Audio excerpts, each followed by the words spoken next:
Hey Facebook family, welcome to the lake. I'm catching fish on topwater frogs again.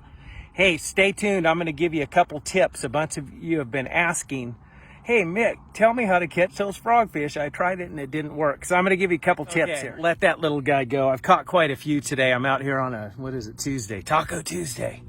There's a couple things in life that I'm super passionate about. One of them, of course, is bass fishing and teaching new people how to bass fish. I love the look in their eye and the excitement in their face when somebody catches their first largemouth bass or smallmouth or spot, either one, any of the three.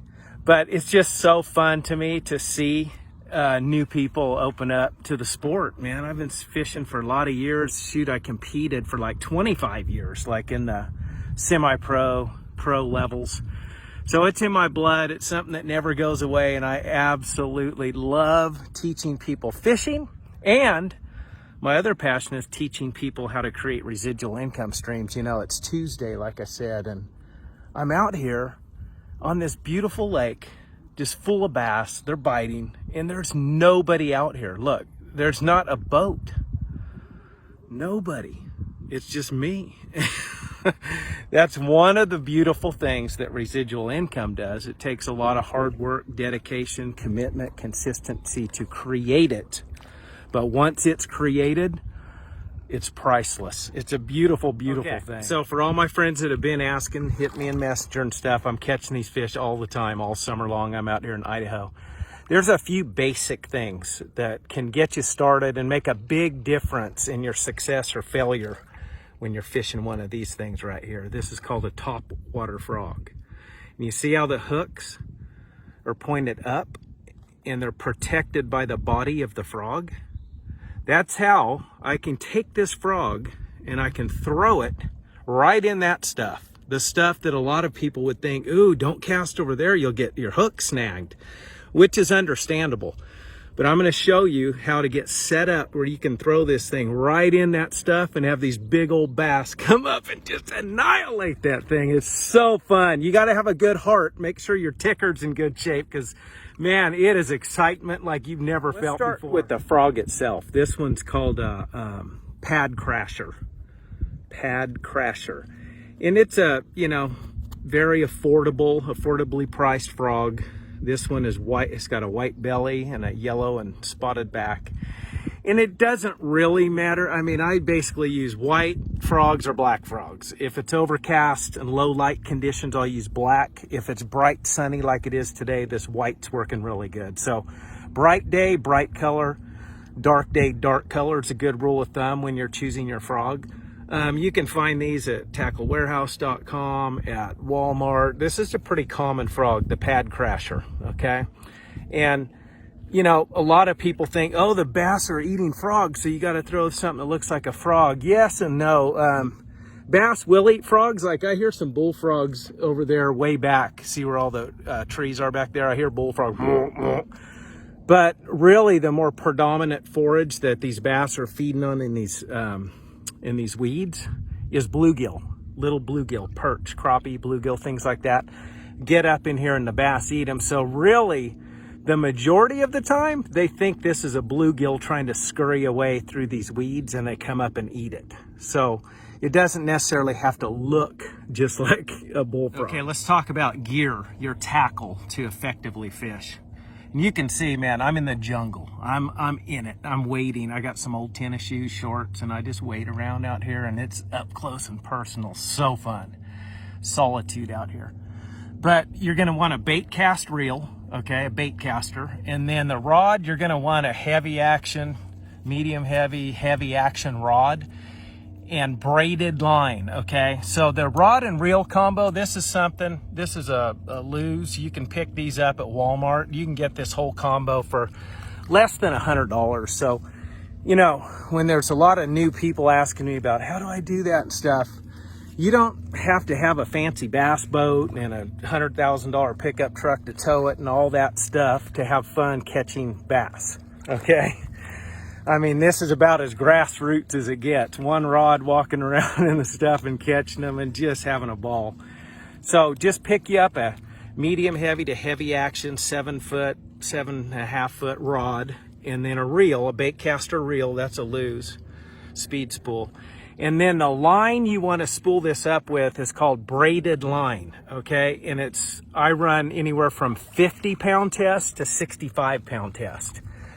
And I remember when I first learned about that, I'm like, my gosh, am I going to tow a truck with this stuff or what? You know, used to using 4 and 6 pound test monofilament and fluorocarbon.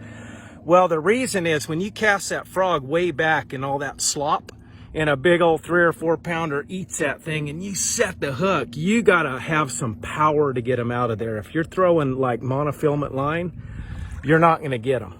You're not going to get them out. The fish is going to win.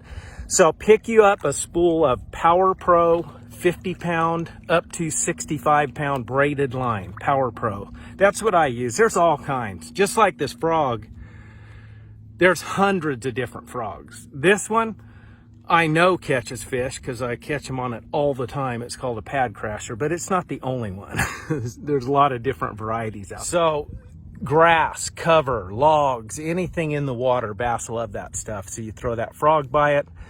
And then the frog, you know, it depends on the day. Today, they want it kind of fast. They want me to twitch, twitch, twitch, and move it kind of fast, kill it, and then take it off again. Some days, they want you to throw it out there and just let it sit and then twitch it. So you have to kind of let the fish tell you what to do. Today, they want it kind of fast.